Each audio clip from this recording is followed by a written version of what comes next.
중요한 말씀인 것 같아요. 제가 그 이전 교회에서는 그 전 교회도 그렇고 대부분 교회가 그렇죠. 제가 부목사 생활할 때는 평일에는 교회 오면 항상 이제 정장을 입고 있었습니다. 개척을 하니까 좋은 게 제가 뭘 입든 아무도 모르고 뭐라고 할 사람도 없고 그런 거 좋은 것 같아요. 그래도 제가 교회 올 때는 가능하면 깔끔하게 입으려고 노력은 하죠. 그런데 이제 이전 교회에서는 당연히 정장을 입는 게 이제 규칙이었던 것 같아요. 가끔 가다가 운동복을 입을 때가 있고 토요일에 이제 평상복을 입고 출근할 때가 있습니다. 그럼 성도님들을 이제 만나잖아요. 늘 정장을 입던 제 모습을 보던 성도님들이 이렇게 운동복이나 평상복을 입고 만나면 깜짝 놀라세요. 왜냐하면 목사님 젊어 보이신다는 거예요. 정장을 입었을 땐 목사처럼 보였는데 평상복을 입으니까 젊어 보이세요. 청년 같아요. 그런 말씀을 하세요. 반대로 말하면 이제 정장 입었을 때 좀 늙어 보였다는 말이겠죠. 돌려서 말씀하신 건지 모르겠지만 어찌됐든 요즘에는 회사원들도 정장 잘 안 입어요. 직장도 그냥 편한 옷, 그죠? 면바지 위에 남방이나 이렇게 원투맨 셔츠 이런 거 편하게 입습니다. 세일즈맨들도 편하게 입고 다녀요.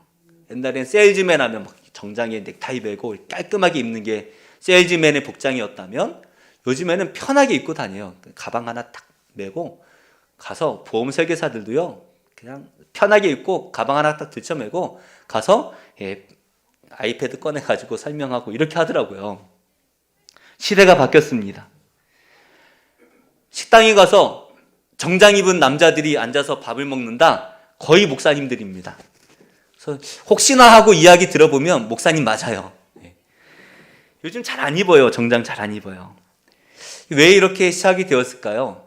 옛날에 선교사님들이 이제 외국에서 한국에 와서 목회를 하는데 정장을 입고 양복 정장을 입고 이게 전도도 하시고 복음을 전하시고 이런 게 한국 사람 입장에서는 신기했던 것 같아요. 그러다가 이제 목사가 되고 또 옛날엔 신학교가 한국에 없었으니까 유학도 갔다 오고 또 이렇게 하다 보니까 교수님들이 정장을 입고 목사들도 하나씩 따라 입고 이러다 보니까 목사님은 자연스럽게 정장을 입는다라는 것이 이제 정해진 것 같습니다. 누가 시키지 않아도 다 정장을 입어요. 제 친구 중 한 명은 이제 45이에요. 이제 45살 친구가 하나 있는데 한복이 편하다고 생활 한복만 입고 다닙니다. 그 예배를 드리면서도 강대상에서 생활 한복을 입고 설교를 해요. 처음에는 좀 말이 있었던 것 같습니다만 교회 들어갈 때부터 저는 생활 한복 입겠습니다. 이거 못 입게 하면 안 오겠습니다. 그랬나 봐요. 그랬더니 어쩌겠어요. 우리 목사님이 이거 입겠다는데 베껴낼 수도 없고. 그래가지고 처음에는 참 낯설었는데 계속 있다 보니까 익숙해진 겁니다. 성도님들 익숙해지고 이 목사님이 다른 부목사님한테 사모님 이제 여기 부목사님도 한복 입힐래요. 그랬더니 사모님이 질색을 하더래요. 그래서 이제 우리는 왠지 이상해요. 양복을 입으면 목사 같은데 한복을 입으면 도사같이 느껴지는 게 우리 안에 이렇게 각인이 돼 있는 것 같습니다. 한국 사람이 한복을 입겠다는데 뭐가 이상할까요? 그렇죠? 사실 이 옷이라는 것이 그 사람의 직업을 나타내기도 하고 신분을 나타내기도 하고 옷 입은 것을 보면 그 사람의 성격도 우리가 알 수가 있죠. 그렇다고 해서 옷을 바꿔 입는다고 해서 신분이 바뀌는 건 아닙니다. 직업이 바뀌는 게 아니에요. 제가 의사 가운을 입는다고 해서 제가 목사가 되겠습니까? 아니에요. 그죠? 다른 사람이 목사 가운 입는다고 해서 목사가 되는 것도 아니에요. 신분이 바뀌는 것은 아니지만 사람들은 그 옷을 보고 그 사람이 누군지를 생각을 한다는 거죠. 딱 보고 저 사람? 그래서 저도 이제 가끔 가다가 도와달라고 들어오는 이제 노숙자분들이 있잖아요. 노숙자인가? 보면 아는 거예요. 그래서 우리는 가능하면 주일에 이쁜 옷을 입고 오려고 노력을 합니다. 오영신 권사님이 옷을 얼마나 잘 입으시는지 1등인 것 같아요, 권사님. 성희근 집사님도 늘 깔끔하게 예배 드릴 때마다 잘 입고 오세요. 옷을 어떻게 입느냐가 그 사람을 나타내죠. 우리 옆에 분과 이왕 이렇게 된 거 인사해 볼까요? 예쁜 옷, 멋진 옷 입고 오셨네요. 한번 인사하겠습니다. 예, 예쁜 옷, 멋진 옷 입으셨습니다. 예, 우리 명주 이사님께서도 늘 정장을 입고 이렇게 탁 앉아 계시니까 든든하시죠, 그죠?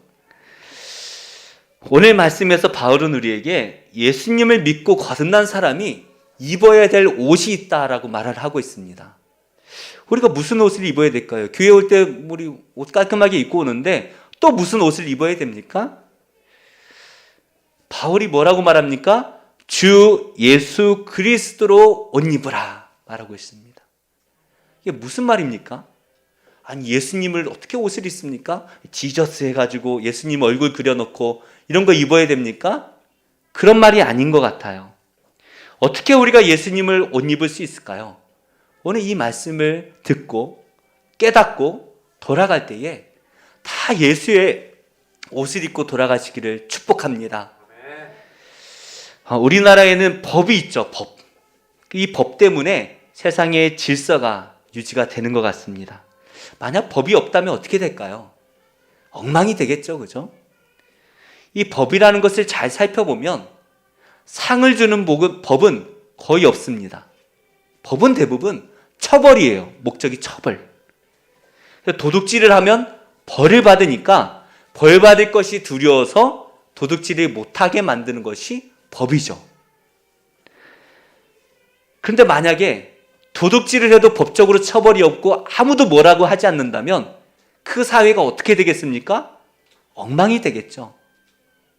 실제로 미국에 보면 가끔 폭동이 일어나잖아요. 폭동이 일어나면 법이 어떻게 할 수가 없는 게 경찰이 앞에서 보는데도 총을 쏘지 않아요. 그냥 가만 내버려둬요. 왜냐하면 괜히 막 경찰이 몇 명 안 되는데 괜히 막 이렇게 저지하다가는 경찰이 위험하니까 내버려 둡니다. 이때 그 사람들이 막 폭동을 일으켜서 상가들을 막 훔치고 하는 모습들을 보세요. 그게 사람의 모습입니까? 법이 없으면 그렇게 되는 거예요. 이것이 바로 율법의 기능이라는 것입니다. 하나님을 믿는 사람들이 하나님답게 살아갈 수 있도록 율법을 어기면 벌을 받게 만드셔서 우리가 율법을 가지고 있으면 율법을 잘 지켜서 하나님의 백성다운 삶을 살아내게 하는 것, 이것이 율법의 기능이라는 것이죠. 그래서 율법을 어기면 벌을 받습니다. 심하면 어떻게 돼요? 죽습니다. 이것이 두려워서 우린 율법을 가진 사람들은 율법을 지키며 살아갈 수밖에 없는 거예요. 율법은 상을 주기보다는 율법은 벌을 주고 죽음을 주는 것이죠. 그런데 이 율법의 형벌, 율법을 어기면 벌을 받는데요. 이 형벌을 예수님께서 십자가에서 다 받으셨다는 거예요. 우리가 율법을 어겨서 받을 모든 형벌을 예수님께서 십자가에서 다 받으셨습니다. 이제 우리는 예수님을 믿기만 하면 우리가 어떤 벌도 받을 게 안 남아 있어요. 예수님 믿는 자는 율법이 우리를 어떻게 벌할 수가 없습니다. 벌을 적용할 법이 없어요. 그럼 우리 마음대로 살아도 됩니까? 그럼 예수님 믿는 사람은 이제 마음대로 살아도 됩니까? 폭동을 일으키는 것처럼 마음대로 살아도 됩니까? 바울이 그렇지 않다라는 것을 12장부터 계속해서 말씀하고 있지 않습니까? 예수님 믿는 사람은 어떻게 살아야 돼요?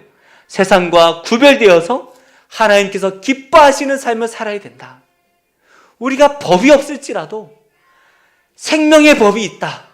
하나님이 기뻐하시는 그 삶을 살아야 된다. 우리 12장 2절 한번 같이 읽어볼까요? 시작. 너희는 이 세대를 본받지 말고 오직 마음을 새롭게 함으로 변화를 받아 하나님의 선하시고 기뻐하시고 온전하신 뜻이 무엇인지 분별하도록 하라. 이 세상을 본받지 말고 새롭게 되라 말하고 있습니다. 사실 우리는 태어나는 순간부터 눈 뜨고 본 게 부모님일 거예요.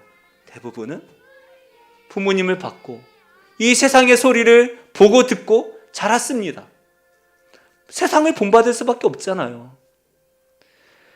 그런데 성령으로 다시 태어나라는 거예요. 다시 태어나야 된다. 이게 이제 그 신학적인 용어로 중생이라고 말을 하는데요. 거듭나야 된다는 거예요. 거듭나야 된다. 쉬운 말로 바꾸면 딴 사람이 되어야 된다는 거예요. 저 김 목사가 예수를 믿더니 딴 사람이 됐어. 우리가 이 말을 들어야 된다는 거예요. 그래서 세상이 말하는 대로 사는 것이 아니라 어떻게 해요? 하나님이 기뻐하시는 선한 마음을 가지고 살아야 한다라는 것을 우리에게 말씀하십니다. 어떻게 하면 우리가 하나님 기뻐하실까? 하나님 어떻게 하면 하나님이 나를 기뻐하실까? 우리가 늘 이것을 생각하며 살아내야 됩니다. 어떻게 하면 우리가 하나님 우리를 보시고 기뻐하실까요? 어떻게 하면 기뻐하실까요? 지난주에 바울은 우리에게 사랑해야 된다. 많은 법이 있지만 사랑해야 된다. 하나님 사랑하는 건요, 당연한 거예요. 우리 이웃을 사랑해야 된다 말합니다. 남편이 아내를 예수가 우리를 사랑하시듯 남편이 아내를 사랑하고 아내가 남편을 사랑하고 부모가 자녀를 사랑하고 자녀가 부모를 사랑하고 형제가 자매를 사랑하고 서로 간에 사랑하는 것, 이 사랑이 있으면 법이 필요가 없어요. 부부끼리 부모와 자녀끼리 법이 있습니까? 요즘에는 하도 이 사랑을 안 하니까 법을 만들어 놨어요. 그죠? 학대법. 사랑 안 하니까 그런 법이 생기는 거예요.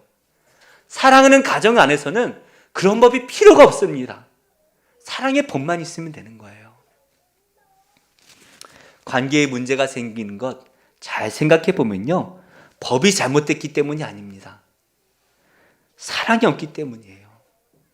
저는 좀 안타까운 게 좀 이 학대법, 뭐 가정폭력법, 뭐 자녀 유기 못하도록 하는 법, 이런 거를 법을 만들기 전에 사랑할 수 있도록 가르쳐야 된다고 봐요. 중학교, 고등학교 때 부모가 자녀를 사랑하는 게 무엇인지, 자녀가 부모를 사랑하는 게 무엇인지, 가정을 꾸려서 부부가 서로 사랑하는 게 무엇인지, 자녀를 낳는 게 얼마나 고귀한 일이고 그것이 정말 중요한 일인지, 이런 거를 잘 가르치면 가정이 제대로 살 텐데 그런 건 안 가르치고 잘못하면 벌을 주려고 법만 만들어내니까 잘 세워질 수가 없고 결혼 안 하는 거죠. 이렇게 어려우면 안 해버려. 안 하는 거예요. 우리가 구원을 받았으면 어떻게 살아야 됩니까? 바울이 계속해서 말합니다. 선하게 살아야 된다. 사랑하며 살아야 된다. 이렇게 말하던 바울이 갑자기 시기에 대한 말을 하고 있습니다. 우리 13장 11절 말씀 한번 같이 읽어볼까요? 11절 시작. 또한 너희가 이 시기를 알거니와 자다가 깰 때가 벌써 되었으니 이는 이제 우리의 구원이 처음 믿을 때보다 가까웠음이라.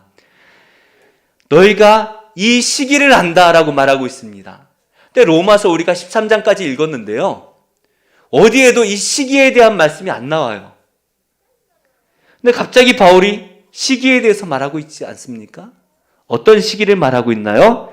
자다가 깰 때가 벌써 되었다라고 말하고 있습니다. 자다가 깰 때가 됐다는 거예요. 사복음서를 계속 묵상하다 보면 이때가 무엇인지 우리가 감이 오죠. 마지막 때죠. 예수님께서 다시 오시는 그 마지막 때가 가까이 왔다는 것입니다. 자다가 깰 때가 왔다는 거예요. 우리가 어떻게 살아야 되는가 말씀을 하던 도중에 갑자기 마지막 때가 됐다라고 말하는 것, 좀 엉뚱해 보입니다. 왜 갑자기 마지막 때에 대해서 말을 하고 있지? 착하게 살아야 된다. 뒤에도요, 우리가 어떻게 살아야 되는지 말씀하고 있어요. 근데 갑자기 마지막 때가 가까이 왔다는 거예요. 제가 곰곰이 생각해 봤습니다. 왜 갑자기 이 말을 할까? 제가 학생 때에 늘 공부를 열심히 해야 되겠다라는 마음을 늘 가지고 있었습니다. 특별히 중간고사, 기말고사가 되면 2, 3주 전에 계획을 짜죠. 그래서 이제 미리 이 암기 과목들, 자잘한 과목들 다 끝내놓고 일주일 남기고 국영수에 집중해야 되겠다. 이틀씩 국영수 날짜를 정해놓고 이제 시험 보기 전날부터는 이제 그 과목들을 이제 리뷰하는, 그죠? 다시 공부하는 그런 시간으로 만들어야지 하고 계획은 짭니다. 누구나 계획을 세우죠. 문제는 하나도 지켜지지가 않아요. 계획은 잘 짜는데 안 지켜져요. 그 언제 공부합니까? 결국에 시험 며칠 앞두고 한 2, 3일 앞두고 벼락치기로 공부를 하는 거예요. 근데 신기한 게요, 집중력이 그때 엄청 좋아져요. 그죠? 벼락치기 공부하면, 전날에 공부하고 막 시험 1시간 전에 공부하면 막 쏙쏙 들어와요. 그냥 막 다 들어와요. 신기합니다. 여기서 이제 공부 잘하는 학생과 못하는 학생이 갈리는데, 언제나 공부가 잘 되는 학생이 저 공부를 잘하는 상위권에 들어가는 거고, 시험 때만 공부가 잘 되는 학생이 중위권, 시험 때도 잘 안 되는 저 같은 사람은 하위권을 들어가게 되는 거죠. 이처럼 바울이요, 때가 됐다라고 말하는 거예요. 예수님께서 말씀하신 그 재림의 때가 가까이 왔다는 거예요. 무슨 말입니까? 더는 미룰 수가 없다는 거예요.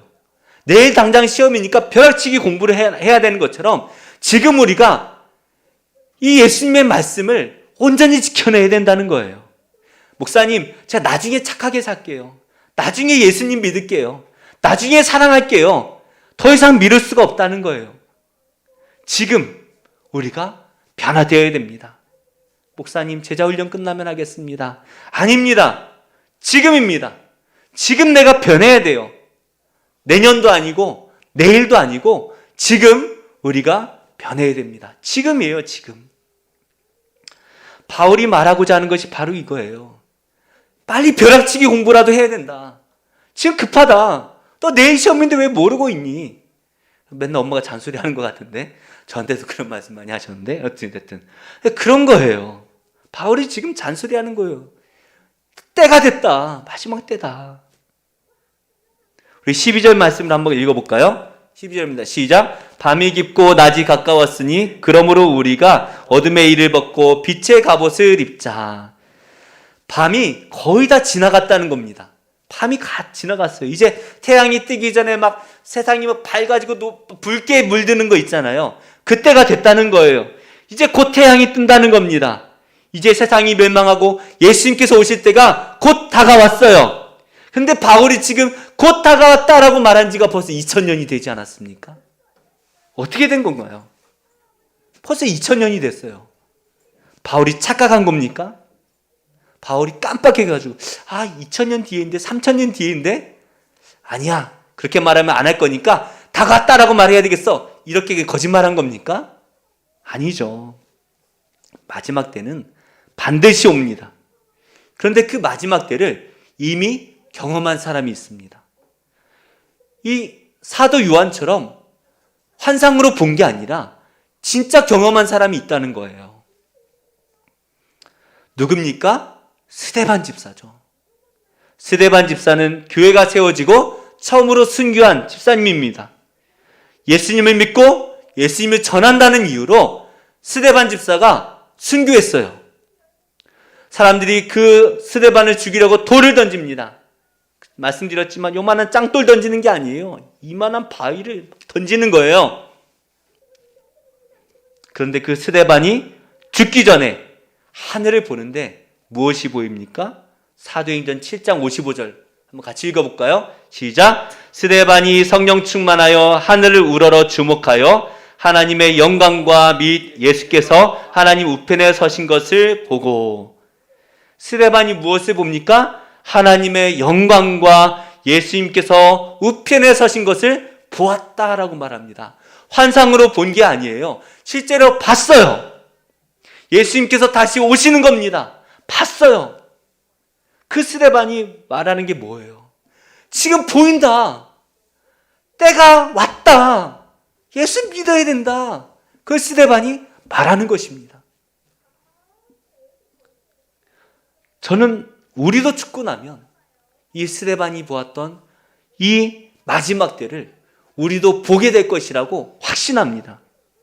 예수님이 재림하시는 그날 우리가 서게 될 거예요.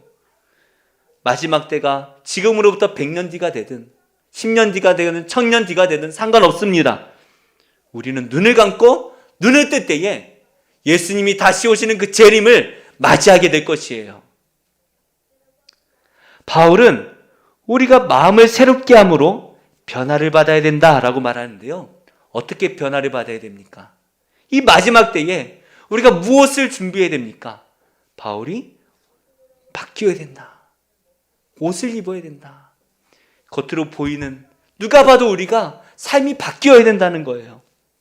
완전히 바뀌어야 됩니다. 바울은 이것을 어둠의 일을 벗고 빛의 갑옷을 입자라고 말을 하는데요. 더 구체적으로 13절에 이렇게 말을 합니다. 함께 읽겠습니다. 시작. 낮에와 같이 단정히 행하고 방탕하거나 술 취하지 말며 음란하거나 호색하지 말며 다투거나 시기하지 말고. 이 어둠은 사탄이 지배하는 그러한 세계를 말하죠. 보통 어두침침한 곳에서 범죄가 일어납니다. 도둑이 대낮에 하는 경우도 있지만 일반적으로는 밤에 일어나요. 막 술 먹고 술 취해서 막 비틀거리고 토하고 밤에 주로 일어나죠. 제가 아현역에 살 때에 이제 주일날 새벽에 이렇게 교회 가려고 나오다 보면 토요일날 밤새 그냥 이렇게 하고 새벽에 그냥 길에서 자고 있어요. 청년들이. 남자 여자 상관없습니다. 다 비틀비틀 대고 토해놓고 그러고 있어요. 밤에 이런 악한 일들이 많이 일어난다는 것입니다. 반대로 밝은 곳에서는 그런 죄를 지을 수가 없어요. 밝은데 다 보이는 밝은 때 어떻게 죄를 지을 수가 있겠습니까? 그런데 문제는 우리가 밝은 곳에서만 살 수가 있습니까? 우리가 늘 예배만 드릴 수 있습니까? 우리가 늘 이 성당이 아니라 이 예배당에 나와서 예배만 드릴 수가 없잖아요. 항상 그렇게 살아갈 수가 없어요. 죄로 가득한 이 세상에서 들어가서 우리가 함께 그들과 살아가야 됩니다. 일을 하다 보면 악한 사람과 함께 살아갈 때도 있어요. 친구들을 만나다 보면 욕하는 친구를 만날 때가 있어요. 안 만날 수가 없습니다. 그래서 바울은 우리에게 무엇을 입으라고 말합니까? 빛의 갑옷을 입어야 된다라고 말하는 거예요. 빛의 갑옷. 이 악한 세상이 아무리 우리를 공격해도 뚫을 수 없는 빛의 갑옷을 입어야 되는 거예요. 아무리 우리를 유혹해도 넘어가지 않아야 됩니다. 물들지 않아야 됩니다.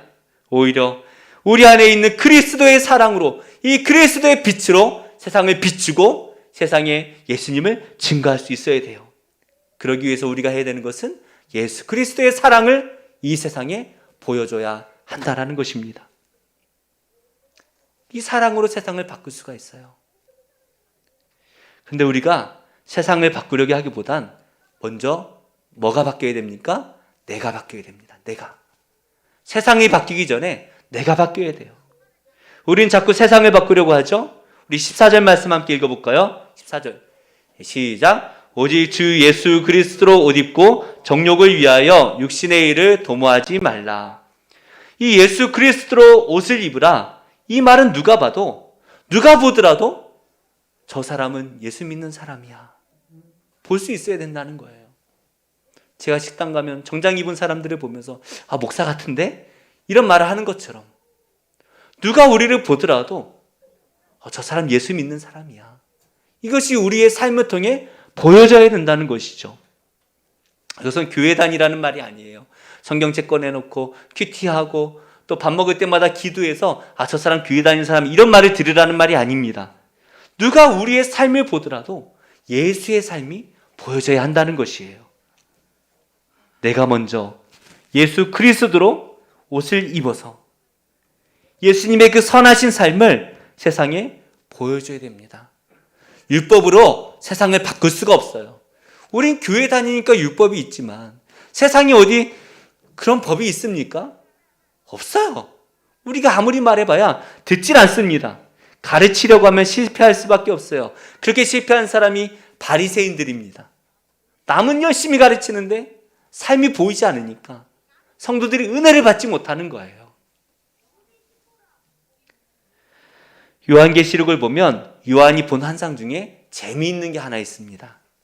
마지막 때에 대해서 이렇게 봤어요. 요한이 마지막 때 무슨 일이 일어나는가 봤더니 천국에서 천국잔치가 열립니다. 혼인잔치가 열려요. 신랑이 누굴까요? 당연히 예수님이 신랑이 되시겠죠? 예수님이 신랑이 되시고 우리는 다 신부가 됩니다. 저 남자인데요? 어쩔 수 없어요. 우리 다 신부가 되는 거예요.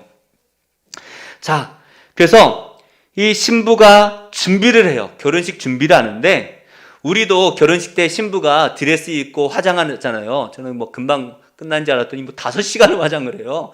남자는 뭐 30분 정도 해주고 끝내버리고 아주 그냥 지겹습니다. 그런데 이 결혼식 잠깐을 위해서 신부가 준비를 해요.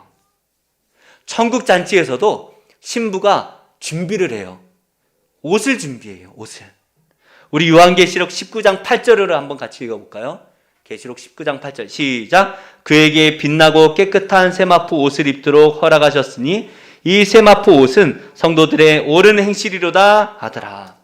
이 신부들이 옷을 준비해서 입습니다. 그런데 어떤 옷을 준비해서 입습니까? 세마포 옷인데 우리가 천국에서 입을 세마포 옷이 뭐로 만들었다고요? 옳은 행실. 우리가 이 땅에서 하나님이 기뻐하시는 그 옳은 행실을 우리가 했던 것이 천국에서 우리가 결혼식 때 입을, 예수님 재림하실 때 입을 우리의 예복이 된다는 거예요. 드레스가 된다는 거예요. 신부가 무엇을 준비했는가 보니까 빛나고 깨끗한 세마포 옷을 입는 거예요. 옳은 행실로 만든 세마포. 우리가 마지막 날 예수님 만날 때 옷을 입을 것입니다. 뭐 지금 입는 이런 옷이 아니에요. 저도 참 궁금했거든요. 천국 가면 홀딱 벗을까? 옷을 입을까? 옷을 입으면 어떤 옷을 입을까? 하얀 옷을 입을까? 다 하얀 옷 입으면 이상한데 뭐 무늬가 있을까 막 생각을 많이 했어요. 그런데 말씀을 보니까 옳은 행실로 만든 옷을 입는데요. 빛나고 깨끗한 옷을 입는데요. 근데 요한계시록 7장 말씀을 보니까요. 이 옷을 성도들이 깨끗이 빱니다.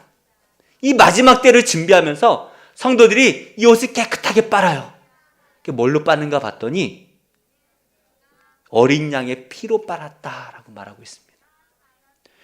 우리가 세상에서 예수 그리스도의 옷을 입으려고 선하게 살려고 노력을 하는데 그게 우리 마음대로 됩니까? 안 돼요. 오늘 말씀 듣고 다음 주 가정의 달이니까 내가 자녀를 사랑해야지, 부부끼리 서로 사랑해야지, 부모님을 사랑해야지 이렇게 마음을 먹고 돌아가는데 돌아가면서 이제 부부싸움이 일어나고 애들한테 내가 널 사랑하고 싶어도 사랑할 수가 없어 싸우게 되는 거예요. 남의 집 얘기가 아니라 저희 집 얘기예요. 다 똑같아요. 다 그래요. 그래서 우리가 이 옷을 어떻게 빨아야 된다고요? 예수 그리스도 어린 양의 피로 빨아야 된다는 거예요. 내 힘으로는 빨 수가 없어요. 어린 양의 피로 빡빡 빨아내는 거예요.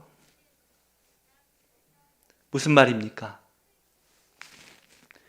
십자가에서 우리를 사랑하셔서 자신의 모든 피를 아낌없이 쏟아내신 그 예수님의 그 사랑만이 우리가 선한 행실로 살 수 있도록 한다는 것이에요.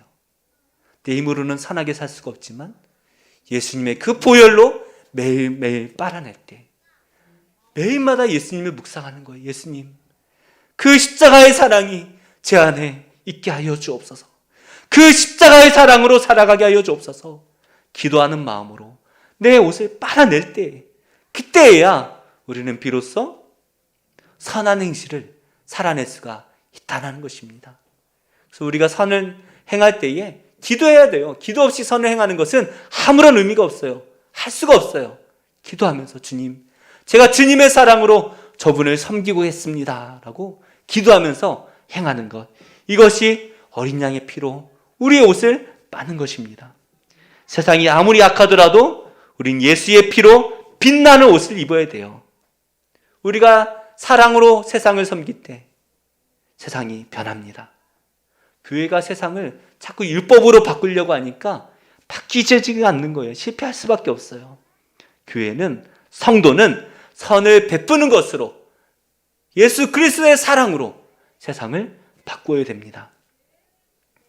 내가 변해야 됩니다. 세상이 문제가 아니에요. 내가 바뀌어야 돼요. 세상 손가락질할 거 없어요. 아이고 세상이 어쩌려고 저래, 그런 말 할 필요가 없어요. 내가 바뀌고 교회가 바뀌면 세상이 바뀔 줄로 믿습니다. 바울의 말처럼 우리는 예수 그리스도의 옷을 입어야 됩니다. 정장이든 한복이든 상관없어요. 목사 가운, 의사 가운 중요하지 않습니다.